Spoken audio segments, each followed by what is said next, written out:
अस्सलाम वालेकुम। I hope आप लोग खैरियत से हैं। फेसबुक एड्स के बैच 5 का ये पहला सेशन है और इस सेशन के अंदर हम मेनली दो चीज़ें डिस्कस करेंगे आज। एक तो ओवरव्यू लेंगे कि इस कोर्स में क्या चीज़ें आगे हम सीखने वाले हैं। दूसरी चीज़ जो फेसबुक एड्स की बेस है, बुनियाद, उसको कवर करेंगे क्योंकि वो अगर समझ में नहीं आई तो कुछ भी नहीं कर सकते फिर। और 90% लोग उस ही चीज़ को इग्नोर कर देते हैं जब भी स्ट्रगल करते हैं फेसबुक एड्स के अंदर। फेसबुक एड्स चलाना आज एक बच्चे को भी जानता है फेसबुक एड्स किस तरीके से चलता है, एक बच्चा भी जानता है, लेकिन कस्टमर एक्विजिशन जो है ये एक स्किल है। अगर आप कस्टमर एक्वायर करना जानते हैं तो ये फिर आप अपने आप को कंसिडर कर सकते हैं कि हाँ मुझे फेसबुक एड्स चलाने आते हैं। इस सेशन को शुरू करने से पहले मेरी कुछ कमिटमेंट्स हैं। सबसे पहली कमिटमेंट ये है कि जो टेक्निक्स और स्ट्रेटजीज़ यहाँ मैं आपको बताऊँगा वो इंटरनेट के ऊपर आपको कहीं नहीं मिलेंगी। अपनी एक्सपीरियंस की बेसिस के ऊपर चीज़ें बताऊँगा। तकरीबन डेली 2.5 लाख से ज़्यादा स्पेंडिंग मैं कर रहा होता हूँ, कम ज़्यादा होता रहता है फेसबुक पे। लेकिन जो मैंने एक्सपीरियंस की हैं चीज़ें उसकी बेसिस के ऊपर सारी चीज़ें समझाऊंगा और अपनी कैंपेन्स के ऊपर बताऊंगा केस स्टडीज़ के साथ। हवाओं में कोई बात नहीं करूंगा। अगर मैं आपसे कह रहा हूँ कि यहाँ पे कैंपेन 1,000 रुपये पर डे पे चल रही है और आपने इसको 50,000 पर डे के ऊपर स्केल करना है, तो स्केलिंग की जो पूरी जर्नी है वो अपनी केस स्टडी पे बताऊंगा, अपनी कैंपेन दिखा के, हाँ कि ये मैंने पास्ट में किया था, ये उसके रिजल्ट्स थे, इसलिए मैं आपको बता रहा हूँ, तो अब आप भी इसको इम्प्लीमेंट कर सकते हैं। फॉर एग्जाम्पल जैसे ये एक मेरा ऐड अकाउंट है, ऐसे बहुत सारे ऐड अकाउंट्स हैं। कुछ फेल्ड कैंपेन्स हैं, कुछ स्केल्ड कैंपेन्स हैं, कुछ स्ट्रगलिंग कैंपेन्स हैं जो स्केल नहीं हो पा रही। तो बहुत सारी केस स्टडीज़ मेरे पास अवेलेबल हैं। जैसे कि ये एक ऐड अकाउंट है, इसके अंदर तकरीबन 4,000 से ज़्यादा परचेजेस हैं। जैसे आप इस कैंपेन पे देंगे 143, 163, 189, 215, 233, 232, 250, 350, 417, तकरीबन 4,000 से ज़्यादा सिर्फ एक ऐड अकाउंट के ऊपर परचेजेस हैं। तो बहुत ज़्यादा केस स्टडीज़ हैं बताने को। तो हर चीज़ जो भी सीखेंगे प्रैक्टिकली सीखेंगे। सेकंड कमिटमेंट कि सपोर्ट का जो लेवल होगा वो इंशाल्लाह अच्छा होगा। अगर आप सपोर्ट रूल्स को फॉलो करते हैं तो व्हाट्सएप पे मैं अवेलेबल होता हूँ हर वक्त। आप अगर किसी क्लाइंट के साथ काम कर रहे हैं या आप अपने बिजनेस में कहीं स्टक हो जाते हैं तो मैं गाइडेंस के लिए अवेलेबल होता हूँ। तीसरी कमिटमेंट, फेसबुक ऐड से रिलेटेड कोई चीज़ छोड़ूंगा नहीं। चौथी कमिटमेंट, हर चीज़ प्रैक्टिकली होगी केस स्टडीज़ के साथ। और आखिर में हवाओं में कोई बात नहीं, हर चीज़ प्रैक्टिकली आपके सामने होगी। क्योंकि इस वक्त 99% जो फेसबुक एड्स का आप कहीं भी कोर्स उठा के देख लें, यूडीमी से ले लें, कहीं से भी ले लें, 99% सारी चीज़ें आपको हवाओं में मिलेंगी और उसके अंदर आपको कोई चीज़ प्रैक्टिकल नहीं मिलेगी। तो मेरा सारा फोकस ये है कि जो भी सीखें प्रैक्टिकली सीखें, ताकि आपके अंदर कॉन्फिडेंस हो। उसके बाद फिर आप कॉन्फिडेंस होगा फिर चीज़ें आगे अच्छी होंगी। अभी हम बात कर लेते हैं कि इस कोर्स के अंदर हम क्या चीज़ें, आउटकम क्या है जब आप ये कोर्स कंप्लीट करते हैं, तो क्या चीज़ें आप सीख जाएंगे। इसको मैं एक ऊपर ऊपर से बता देता हूँ, फिर हम आगे बढ़ते हैं बेस की तरफ। जो फेसबुक एड्स की बुनियाद है वो बहुत ज़रूरी है सीखना। जो अपॉर्चुनिटीज़ एसोसिएटेड हैं फेसबुक एड्स के बाद, जब आप अपने अंदर एक स्किल ले आते हैं कस्टमर एक्विजिशन का, फिर क्या अपॉर्चुनिटीज़ हैं आपके पास, उसको हम डिस्कस करेंगे। साइंस ऑफ फेसबुक एड्स क्या, किस तरीके से सिस्टम पूरा काम करता है ये, फेसबुक एड्स की सपोर्टिंग स्ट्रेटजीज कौन सी हैं। कि एक तो फेसबुक ऐड जो है मतलब अपने ओन के ऊपर फेसबुक जो है आपके लिए काम कर रहा होता है, और एक कुछ आपको एक्सटर्नल सपोर्टिंग स्ट्रेटजीज भी इंप्लीमेंट करनी पड़ती हैं कि जिससे कैंपेन के रिजल्ट अच्छे हो जाते हैं।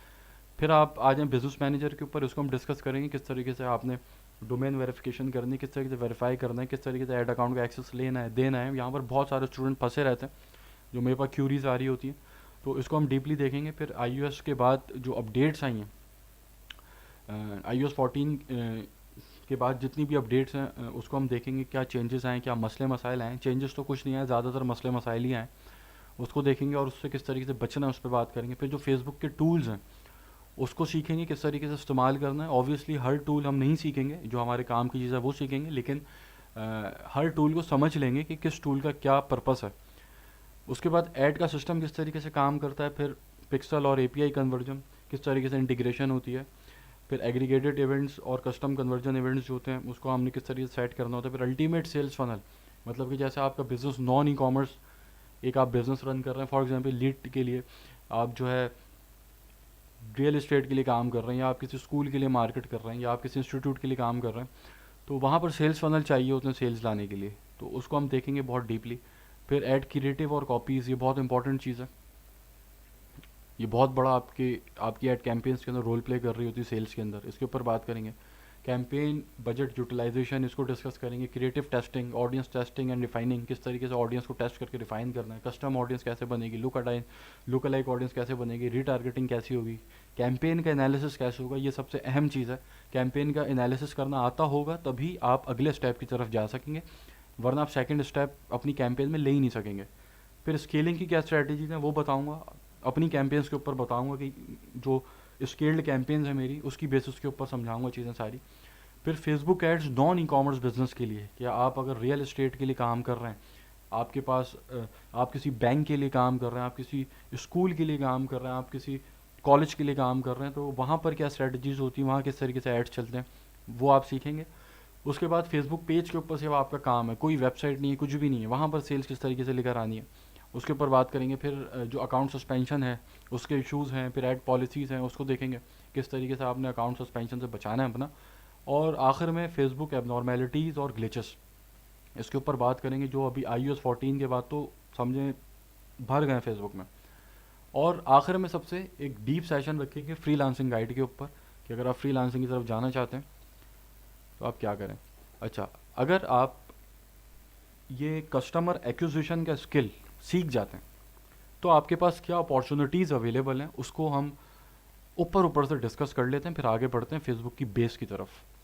पहली अपॉर्चुनिटी तो आपके पास फुल टाइम जॉब है इस वक्त। अगर आप कोई भी प्रोफेशनल डिग्री होल्डर उठा लें, चाहे वो इंजीनियरिंग हो, चाहे वो जो अकाउंटेंसी हो, ACCA हो, BE हो, कोई भी प्रोफेशनल डिग्री जो अभी आप ले लें, उसकी जो इनिशियल इनकम होती है उससे कई गुना ज़्यादा आपको यहाँ पे इनकम फुल टाइम जॉब पे मिल सकती है। फॉर एग्जांपल, ये एक मैं इंडीड की वेबसाइट के ऊपर आया हुआ हूँ, यहाँ पर फेसबुक एड्स का एक्सपर्ट चाहिए इनको, GSS services private limited, Karachi based company है, 1 लाख रुपए दे रहे हैं पर मंथ ये। ठीक है, अगर आपके अंदर वाकई ये स्किल मौजूद है कि आप कस्टमर एक्वायर करना जानते हैं, तो जब आप इंटरव्यू में इनके साथ बैठेंगे तो आप 2 लाख रुपए पर मंथ भी नेगोशिएट करके उठ सकते हैं। कोई इसके अंदर बड़ी बात नहीं कि 1 लाख इन्होंने यहाँ पे लिखा है, तो आप अगर इनसे बात करते हैं और इनको इंटरव्यू देते हैं तो आप 1 लाख की जगह 2 लाख रुपए सैलरी लेके उठें। ठीक है, ये एक बहुत बड़ी पावर है इसके अंदर। तो ऐसी बहुत सारी जॉब्स, फुल टाइम जॉब्स अब अवेलेबल हैं, जो आपको ऐसी डिग्रीज जो कि प्रोफेशनल डिग्रीज के अंदर काउंट होती हैं, उनसे ज़्यादा आपको इनकम जनरेट करके दे देती हैं।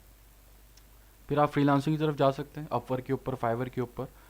आप अगर अपवर्क को, फाइवर को छोड़ भी दें तो पाकिस्तान के अंदर आपको इतनी यहाँ पर काम मिल जाता है, क्योंकि 95% लोग तो पाकिस्तान में परेशान घूम रहे हैं फेसबुक ऐड से। प्रोसेस वो जानते हैं, सेल्स लेना नहीं जानते।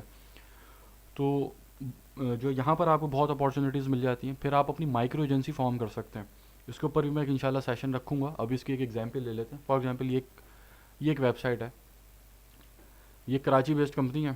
ठीक है, इनकी आप सर्विसेज के अंदर आइए ज़रा, और यहाँ पर सर्विसेज देखिए, logo designing, software development, web designing, web development, app development, ecommerce, content writing, ये सारी सर्विसेज दे रहे हैं। अब यहाँ पर जो आपके काम की सर्विस है वो है सोशल मीडिया मार्केटिंग।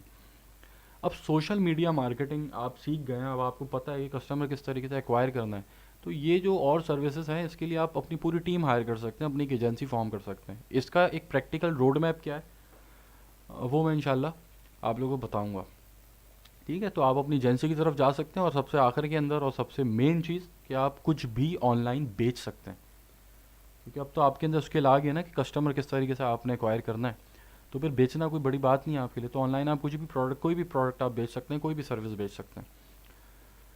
तो ये कुछ अपॉर्चुनिटीज़ हैं जो अगर आप अपने अंदर इस स्किल को पैदा कर लेते हैं कस्टमर एक्विजिशन के, तो ये फिर आपके सामने अपॉर्चुनिटीज़ आपके सामने निकल के आती हैं। अब हम ज़रा स्टार्ट करते हैं। ये बेस जो है कि पूरी फेसबुक ऐड की जो मार्केटिंग है वो जिस बेस पे खड़ी हुई है, उस बेस को समझ लेते हैं। ये बेस आपकी क्लियर होगी तो आगे सब कुछ अच्छा है, ये बेस अगर वीक है तो आगे सब ख़राब है। अच्छा, अब ये सिस्टम किस तरीके से वर्क कर रहा होता है इसको हम समझ लेते हैं। अब फॉर एग्जांपल, ये एक मैं आपको, अब यहाँ से समझें, मैं अपनी फेसबुक की न्यूज़ फीड स्क्रॉल कर रहा था, मेरे सामने ये एक ऐड आ गया। अब ये जो ऐड मेरे सामने आया है इसको समझना ज़रूरी है कि ये मेरे सामने ऐड क्यों आया है। अगर ये हम समझ गए कि ये ऐड मेरे सामने क्यों आया है, तो हम ये भी समझ जाएंगे कि अपना ऐड कस्टमर तक कैसे पहुंचाना है। उसके ऊपर अभी हम बात करते हैं। अभी सवाल ये है कि ये ऐड जो मेरे सामने आया है इस रिंग का, क्यों आया है, इसको समझना ज़रूरी है। इसकी जो बेसिस है वो है ऑक्शन। अब ऑक्शन समझ लें ज़रा। फेसबुक डॉट कॉम जो है ये एक ऑक्शन हाउस है। यहाँ पर लोग बोलियाँ लगाते हैं। कैसे बोलियाँ लगाते हैं? फेसबुक डॉट कॉम के ऊपर हम सब यूज़र्स हैं, फॉर एग्जाम्पल बहुत सारे यूज़र्स हैं इसके ऊपर। अब फेसबुक के पास लोग आते हैं कि भाई मुझे आपके यूज़र को एक ऐड दिखाना है, उसको कोई प्रोडक्ट बेचनी है, ठीक है। फेसबुक बोलता है ठीक है आप दिखाएं ऐड, लेकिन मेरी कुछ कंडीशंस हैं जो आप फुलफिल करते हैं तो फिर आप अपना ऐड दिखा सकेंगे। अब मेनली ऑक्शन जब होता है फेसबुक का, तो उसके अंदर ये तीन चीज़ें होती हैं जिसको फेसबुक चेक करता है, उसके बाद ये ऐड दिखाता है। ये ऐड जो मेरे सामने आया है, फेसबुक ने ये तीन चीज़ें देखी हैं, उसके बाद ये ऐड मेरे सामने आया है, ठीक है। ये एक पॉइंट है, इसको अपने जहन में रखें।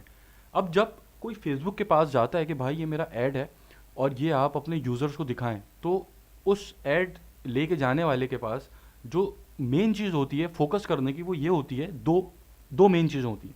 सबसे पहले तो वो ये चाहता है, वो ये फेसबुक को कहता है कि भाई मेरा ऐड आप अपने यूज़र्स को दिखाएं तो, लेकिन सस्ता दिखना चाहिए और पहले दिखना चाहिए। ये दो मेन चीज़ें हैं जिसके ऊपर जो एडवर्टाइज़र है फेसबुक का, जो फेसबुक के पास अपना ऐड लेकर आया है कि भाई ये अपने यूज़र्स को दिखाएं, तो मेनली दो चीज़ें वो डिमांड करता है फेसबुक से। पहली चीज़ क्या होती है कि सबसे सस्ता दिखाएं मेरा ऐड। दूसरी चीज़ ये होती है कि भाई सबसे पहले दिखाओ। अब फेसबुक बोलता है ठीक है आप अपना ऐड लेकर आइए, हम सबसे सस्ता भी दिखाएंगे, सबसे पहले भी दिखाएंगे, लेकिन तीन चीज़ें फुलफ़िल करनी पड़ेंगी। वो अगर आपका ऐड तीन चीज़ें फुलफ़िल करता है तो फिर हम आपकी डिमांड पूरी करेंगे, जो कि है सबसे सस्ता दिखाना और सबसे पहले दिखाना। अब सबसे पहली चीज़ जो होती है वो होती है बिट, कि आप जब अपना ऐड यूज़र को दिखाने जा रहे हैं तो आप कितना पैसा खर्च करने के लिए तैयार हैं, ठीक है। दूसरी चीज़ क्या होती है कि आप जिस यूज़र को अपना ऐड दिखाना जा रहे हैं, क्या वो आपके ऐड से रेलेवेंट है भी या नहीं है। फॉर एग्जाम्पल फेसबुक को ये चीज़ पता है, फेसबुक को ये चीज़ पता है कि मैं एक यूज़र हूँ फेसबुक का। फेसबुक मेरे बारे में हर चीज़ जानता है। फेसबुक को पता है मुझे क्या पसंद है क्या नहीं पसंद, किस चीज़ में मेरा इंटरेस्ट है किस चीज़ में मेरा इंटरेस्ट नहीं है, ठीक है। किन चीज़ों के ऊपर मैं रुकता हूँ स्क्रॉल करते हुए, किन चीज़ों के ऊपर मैं नहीं रुकता, किन चीज़ों को मैं इग्नोर करके आगे बढ़ जाता हूँ, ये सारा डाटा फेसबुक के पास मौजूद है, ठीक है। तो फेसबुक के पास जब एक एडवर्टाइज़र अपना ऐड लेकर आता है, उसने बिड लगा दी, अब उसके बाद फेसबुक सेकंड स्टेप पे ये देखता है कि इसका ऐड ये जो मेरे पास आया है, फेसबुक ने एनालिसिस किया है पीछे कि ये ऐड मुझे दिखना चाहिए या नहीं। ये फेसबुक अपने एंड से एनालिसिस कर रहा है, लेकिन जो एडवर्टाइज़र है वो फेसबुक को ये बोल रहा है कि ये ऐड मुझे दिखना चाहिए ही चाहिए। ये चीज़ अपने जहन में क्लियर रखिएगा कि ये जो एडवर्टाइज़र है, ये रिंग जो बेच रहा है बंदा, ये फेसबुक को बता रहा है कि मुझे ये ऐड दिखे, ठीक है, मतलब हमजा को मुझे ये ऐड दिखे, लेकिन फेसबुक इसका एनालिसिस करेगा कि मुझे दिखना चाहिए या नहीं दिखना चाहिए। किन चीज़ों पे करेगा वो अभी हम आगे डिस्कस करेंगे। फेसबुक को ये पता है कि ये ऐड मेरे रेलेवेंट है या नहीं है। अगर तो ये मेरे रेलेवेंट है और एडवर्टाइज़र ये मुझे दिखाना चाह रहा है, तो ये सेकंड स्टेप पे पास हो जाएगा। फिर चांसेस ऑफ कन्वर्जन, मतलब फेसबुक को पता है कि ये ऐड अगर मेरे यूज़र के पास जाएगा तो चांसेस ऑफ कन्वर्जन कितने हैं, कम है या ज़्यादा हैं। अगर तो चांसेस ऑफ कन्वर्जन ज़्यादा हैं तो आपका ये सेकंड पॉइंट जो है ये भी पास कर देगा फेसबुक, ठीक है, कि भाई आपने बिड भी लगा दी, जो आप टारगेट कर रहे थे चांसेस ऑफ कन्वर्जन उसके ज़्यादा हैं, तो आपका सेकंड स्टेप भी क्लियर हो गया। अब आ गया आप थर्ड स्टेप पे। थर्ड स्टेप है ऐड क्वालिटी। ये सबसे इंपॉर्टेंट स्टेप है। चांसेस ऑफ कन्वर्जन आपका सही नहीं है चलेगा, बिड आपकी सही नहीं है चलेगा, ऐड क्वालिटी ख़राब है तो गेम ओवर। ऐड क्वालिटी सबसे मेन चीज़ है, ये चीज़ सबसे पहले फेसबुक देखता है, उसके बाद फिर आपकी बिड देखेगा, उसके बाद फिर चांसेस ऑफ कन्वर्जन देखेगा कि कस्टमर के, फेसबुक यूज़र के कन्वर्ट होने के चांसेस कितने हैं। सबसे पहले ऐड क्वालिटी देखेगा। अब यहाँ पर ये तीन चीज़ें, अब अगर एक बंदा बिड ज़्यादा लगा देता है, बोलता है भाई मेरी ऐड क्वालिटी ख़राब है और चांसेस ऑफ कन्वर्जन भी इररेलेवेंट है, ठीक है, फेसबुक को लग रहा है कि यार इस बंदे के पास ऐड जाएगा तो उसके कन्वर्ट होने के चांसेस कम है, लेकिन वो बिड बहुत ज़्यादा लगा देता है, फिर भी वो एडवर्टाइज़र उस एडवर्टाइज़र को बीट नहीं कर सकता कि जिसकी ऐड क्वालिटी बहुत अच्छी है, ठीक है। किसी हद तक बीट कर सकता है। फॉर एग्जाम्पल एक बंदा एक ऐड के ऊपर 10 रुपये खर्च करने को तैयार है कि भाई मुझे आप मुझसे 10 रुपये लें और ये रिजल्ट मुझे ला के दें, ठीक है, लेकिन मेरी ऐड क्वालिटी बहुत अच्छी होगी, चांसेस ऑफ कन्वर्जन भी बहुत अच्छे होंगे। फेसबुक बोलता है ठीक है। उसके पास दूसरा बंदा आया, उसने बोला भाई आप मुझसे 1,000 रुपये लें, लेकिन मेरी ऐड क्वालिटी ख़राब होगी, चांसेस ऑफ कन्वर्जन जो है वो भी ठीक नहीं होगा। तो जो 10 और 1000 के अंदर डिफरेंस होगा ना, वो बहुत ज़्यादा नहीं होगा। हो सकता है 10 रुपये बिड वाला बंदा 1000 रुपये बिड वाले बंदे को बीट कर दे। आई होप आप लोग यहाँ से ये पॉइंट समझ गए होंगे कि ऐड क्वालिटी कितनी इंपॉर्टेंट है। अब ज़रा हम बात करते हैं कि ऐड क्वालिटी किस तरीके से फेसबुक एनालाइज करता है। फेसबुक ऐड क्वालिटी एनालिसिस के वक्त क्या चीज़ें देखकर ऐड क्वालिटी को रेट करता है कि ऐड क्वालिटी ठीक है या नहीं है। सबसे पहले जो फेसबुक देखता है ऐड क्वालिटी मेजर करते वक्त, वो देखता है क्वालिटी रैंकिंग। इसके अंदर आपकी जो ऐड कॉपी है, मैं भी बता देता हूँ जैसे। अब जो फेसबुक ऐड क्वालिटी रैंकिंग किस तरीके से मेजर करता है, सबसे पहली चीज़ वो क्या देखता है, वो ये देखता है कि आपका जो ऐड है, फॉर एग्जांपल ये एक ऐड है।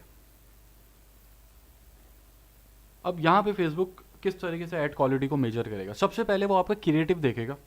आपका क्रिएटिव कैसा है, आपका क्रिएटिव कहीं मिसलीडिंग क्रिएटिव तो नहीं है, क्या आपने जो अपना वीडियो ऐड चलाया है पिक्सल क्वालिटी उसकी ख़राब तो नहीं है, या आपकी क्वालिटी गिराएगा।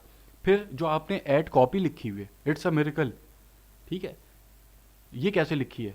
अब ऐड कॉपी के अंदर आप जैसे कि एक एग्जाम्पल है, आपके सामने एक और मैं एग्जाम्पल दिखा देता हूँ। ये एक एग्जाम्पल है, इससे आपको और बेहतर समझ में आएगा। ये एक ऐड कॉपी है। इस ऐड कॉपी के अंदर ये लिख रहा है कि like if you are an Aries और love if you are a Leo, ठीक है। अब comment yes if you like music, ठीक है। इस टाइप की जो ऐड कॉपीज़ होती हैं उससे फेसबुक की ऐड क्वालिटी गिरती है, ठीक है। उसके बाद आपके पास जो आपकी हेडलाइन होती है, ठीक है। अब यहाँ पे आप हेडलाइन लिखें, teaching young people how to find love success and long live fulfilment, ठीक है। अब इस तरह की आपकी हेडलाइंस के जिसके अंदर मिसलीडिंग चीज़ें हो, या जिसके अंदर ऐसा कंटेंट हो जो एडल्ट कंटेंट हो, इस तरह की चीज़ों को आप अवॉइड करेंगे, वरना आपकी ऐड क्वालिटी गिरेगी। अब इसको किस तरीके से अवॉइड करना है, जब ऐड क्रिएटिव के सेक्शन के अंदर आएंगे कि ऐड किस तरीके से बनाना है, तो ये सारी चीज़ें इन डेप्थ हम देखेंगे, ठीक है। कंटेंट आपका एडल्ट है, या आपने कोई ऐसी चीज़, फॉर एग्जांपल आप एक चीज़ अपनी ऐड कॉपी के अंदर लिखते हैं कि बेस्ट शूज़, एक आपने लिखा सेंटेंस बेस्ट शूज़, ठीक है। बेस्ट शूज़ ठीक जुमला है। अगर आप वहाँ पे लिखते हैं वर्ल्ड्स बेस्ट शूज़, तो ये गलत जुमला है, या आपकी ऐड क्वालिटी गिराएगा, ठीक है। वो चीज़ें कि जो नहीं हो सकती ना, मतलब जो चीज़ें आपको लगे देख करके यार ये चीज़ कैसे पॉसिबल है, तो वो आपकी चीज़ ऐड क्वालिटी गिराती है। फिर आपके पास ये ऐड शो हुआ है, ठीक है। इस ऐड के ऊपर आपने क्लिक किया और आप वेबसाइट के ऊपर चले गए। अब लैंडिंग पेज के ऊपर जाने के बाद आप फ़ौरन लैंडिंग पेज से बाहर निकल गए, वो भी ऐड क्वालिटी गिराता है। वो भी फिर फेसबुक को पता चलता है कि यार इस बंदे ने, मेरे इस यूज़र ने इसका ये एक ऐड देखा, और ऐड देखने के बाद इसकी वेबसाइट के ऊपर ही गया तो, लेकिन वहाँ पर रुका नहीं, वहाँ से फ़ौरन बाहर निकल गया। तो फेसबुक इससे ये मेजर करता है कि शायद इसकी वेबसाइट के ऊपर जो कंटेंट है वो इररेलेवेंट कंटेंट है, या फिर ये अपने ऐड से मिसलीड कर रहा था उसको, कि जब ये एक यूज़र ने क्लिक किया और फ़ौरन बाउंस बैक हो गया, ठीक है। ये चीज़ें भी मैटर कर रही होती हैं, ऐड क्वालिटी गिरा रही होती हैं। उसके बाद अब यहाँ पर इसने देखें, ये इस एग्जाम्पल के अंदर इसने एक वर्ड यूज़ किया सुपर फूड, ठीक है। ये ऐसे वर्ड्स ऐड क्वालिटीज़ गिरा रहे होते हैं, ठीक। तो ये कुछ चीज़ें हैं जो फेसबुक एनालिसिस करता है जिनका, और उसके बाद फिर आपकी जो रैंकिंग है, क्वालिटी रैंकिंग है, उसको देखता है। अब जब हम ऐड क्रिएटिव के सेक्शन पे आएंगे कि ऐड किस तरीके से बनाना है, तो इन डेप्थ इन चीज़ों को मैं कवर करूँगा सारी, ठीक है। अभी एक ओवरव्यू हम लोग दे रहे हैं, तो आगे बढ़ते हैं। फिर इंगेजमेंट रेट रैंकिंग, के ऐड के ऊपर कितनी इंगेजमेंट्स आ रही हैं। अब यहाँ पर क्या है कि दो बंदे ऐड चला रहे हैं, एक बंदे के ऐड के ऊपर इंगेजमेंट ज़्यादा है और एक बंदे के ऐड के ऊपर इंगेजमेंट कम है, तो जिस बंदे के ऐड के ऊपर इंगेजमेंट ज़्यादा है वो ऊपर आ जाएगा, उसकी ऐड क्वालिटी बढ़ जाएगी, ठीक हो गया। उसके बाद कन्वर्जन रेट रैंकिंग। अब फेसबुक को पता है कि इसके ऊपर क्लिक करके, मेरे ऐड पे क्लिक करके, जैसे कि ये एक मेरे पास ऐड था, अगर मैं इसके ऊपर क्लिक करके शॉप नाउ पे क्लिक करता हूँ, इसके लैंडिंग पेज के ऊपर चला जाता हूँ और वहाँ पर जाकर मैं बाय नहीं कर रहा, सिर्फ लैंड हो रहा हूँ, वापसी निकल रहा हूँ, तो फेसबुक इससे भी एनालिसिस करता है कि यार इतने लोग इसकी वेबसाइट के ऊपर जा रहे हैं लेकिन बाय बहुत कम लोग कर रहे हैं, ठीक है। लेकिन जबकि दूसरा एडवर्टाइज़र जो है, जो सेम बिड की है जिसने, जिसने हर चीज़ सेम रखी हुई है लेकिन उसकी वेबसाइट के ऊपर कन्वर्जन रेट ज़्यादा है, तो उसको उसकी ऐड क्वालिटी ऊपर चली जाएगी फेसबुक की नज़र में। तो जब ऐड क्वालिटी ऊपर चली जाएगी तो जिसकी ऐड क्वालिटी ऊपर होगी उसका ऐड सस्ता होगा, उसका ऐड पहले दिखेगा। याद करें स्टार्ट के अंदर मैंने बताया था कि जब एक फेसबुक के पास एडवर्टाइज़र आता है कि मेरा ऐड अपने यूज़र्स को दिखाओ, तो वो दो चीज़ें डिमांड करता है। पहली चीज़ ये डिमांड करता है कि मेरा ऐड पहले दिखे, दूसरी चीज़ ये डिमांड करता है कि मेरा ऐड सस्ता दिखे, क्योंकि बाकी चीज़ें तो एडवर्टाइज़र के हाथ में है, किस तरीके से टारगेट करना है, कैसे टारगेट करना है, लेकिन ये दो चीज़ें एडवर्टाइज़र के हाथ में नहीं है कि ऐड अपना सस्ता दिखे और उसको ऐड पहले दिखे। पहला दिखे तो बिल्कुल ही हाथ में नहीं है, ठीक है। तो डिमांड ये होती है। तो फेसबुक बोलता है ये दो डिमांड मैं पूरी करने के लिए ये मैट्रिक्स देखूंगा, इसकी बेसिस के ऊपर आपकी डिमांड पूरी करूंगा। अब फेसबुक के पास दो बंदे आए, उन्होंने आकर सेम बिडिंग की, सारी चीज़ें सेम रखी और दोनों की डिमांड यही थी कि मुझे सस्ता पड़े और मेरा ऐड पहले दिखे। फेसबुक ने इन मैट्रिक्स के ऊपर एनालिसिस किया, उसने देखा कि हाँ यार, जिस बंदे की quality ranking, overall add quality जिस बंदे की अच्छी थी, मैं उसका सबसे पहले दिखाऊंगा और उसका मैं सस्ता दिखाऊंगा, ठीक है। तो इस तरीके से ये फेसबुक एड्स की जो आपके सामने पूरा सिस्टम है वो काम कर रहा होता है। अगर इस सिस्टम को आप ठीक से समझ लें तो आपके एड्स नेक्स्ट लेवल पे चले जाएंगे। अब इंगेजमेंट रेट रैंकिंग, किस तरीके से लाइक्स लाने हैं, कमेंट्स लाते हैं, उसकी भी अलग स्ट्रेटजीज होती हैं, लेकिन अनएथिकल स्ट्रेटजीज आप यूज़ नहीं कर सकते। मतलब आप कुछ ऐसा मिसलीडिंग अपनी ऐड कॉपी के अंदर, हेडलाइन के अंदर नहीं डाल सकते कि जिससे लाइक्स आएँ, कमेंट्स आएँ, ठीक है। वो आपकी ऐड क्वालिटी गिराएगा। तो एथिकल कौन से वेज हैं वो भी हम इंशाल्लाह आगे सीखेंगे और ये सारी चीज़ें इन डेप्थ हम जो है डिस्कस करेंगे। तो ऐड क्वालिटी बहुत इंपॉर्टेंस रखती है। अब जो ऐड सपोर्टिंग स्ट्रेटजीज होती हैं जो आपकी ऐड को बेहतर बनाने में हेल्प आउट करती हैं, उसमें सबसे पहले आपकी ऐड कॉपी और ऐड क्रिएटिव है। इसको मैं अभी स्किप कर रहा हूँ क्योंकि इसको हम आगे इन डेप्थ हमने इसको कवर करना है, तो अभी इसके ऊपर बात करना फजूल है। सोशल प्रूफ, आप फॉर एग्जांपल ये आपका एक ऐड इसके पास शो हुआ है, यहाँ पर आपके पास नीचे कमेंट्स हैं। अब आप कमेंट्स के अंदर अगर गए, यहाँ पर लोगों ने रिव्यूज़ दिए हैं, ठीक है। ये आपकी ऐड का जो आपके जो ऐड के रिजल्ट्स हैं आपके वो बेहतर बनाएगा, ठीक है। फिर आपने एक चीज़ अवॉइड करनी है कि आपने जब आपसे कोई सवाल पूछ रहा है कमेंट सेक्शन में, चेक इनबॉक्स नहीं लिखना, ठीक है। बहुत लोग ये गलती करते हैं, चेक इनबॉक्स क्यों भाई, जो बात है वहीं बताओ। अगर वो प्राइस पूछ रहा है वहीं बताओ सबके सामने। अगर आप लिखते हैं चेक इनबॉक्स तो उससे फिर जो दूसरा फेसबुक का यूज़र है उस पर इंप्रेशन गलत जाता है, क्योंकि जब कोई किसी लैंडिंग पेज के ऊपर लैंड होता है तो हमेशा याद रखिएगा जर्नी यही होती है कि सबसे पहले चेक होते हैं कमेंट्स। ये पहले ही ये सेक्शन पहला सेक्शन है आपका ऐड देखने के बाद। वेबसाइट वगैरह आप छोड़ दें, ये कमेंट सेक्शन पहला सेक्शन होता है जहाँ पे आपका यूज़र जाता है फेसबुक का, वो यहाँ पर देखता है, उसके बाद फिर शॉप नाउ पे क्लिक करता है वो, ठीक है। तो यहाँ पर आपने चेक इनबॉक्स नहीं लिखना, जो भी बात है खुल के सामने बतानी, ताकि जो आपका ऐसा बायर है जो वाकई में ख़रीदना चाहता है, क्योंकि जो वाकई में ख़रीदना चाहते हैं वो कमेंट करते नहीं हैं, कमेंट पढ़ते हैं, ठीक है। तो वो आके सारे कमेंट्स पढ़ते हैं, तो उनके लिए आपने जो भी लिखनी इन्फॉर्मेशन सामने लिखनी है। फिर आर्ग्यूमेंट्स नहीं करने किसी से अपने इस सेक्शन के अंदर, कमेंट सेक्शन के अंदर, कि आप लंबी लंबी बहसें करने बैठ गए, ठीक है। छोटे छोटे सा आपने उसको हर चीज़ को कंसाइज वे के अंदर रिप्लाई करना है जो भी आपसे कमेंट सेक्शन के अंदर बात कर रहे हैं। तो ये कुछ छोटी छोटी स्ट्रेटजीज होती हैं कि जिससे आपकी जो ऐड के रिजल्ट्स हैं वो बहुत अच्छे हो जाते हैं, ठीक है। अब हम बात करते हैं कि ये जो ऐड आपके पास शो हुआ है, इस ऐड की प्लेसमेंट क्या रोल प्ले कर रही है आपका इसके साथ एंगेज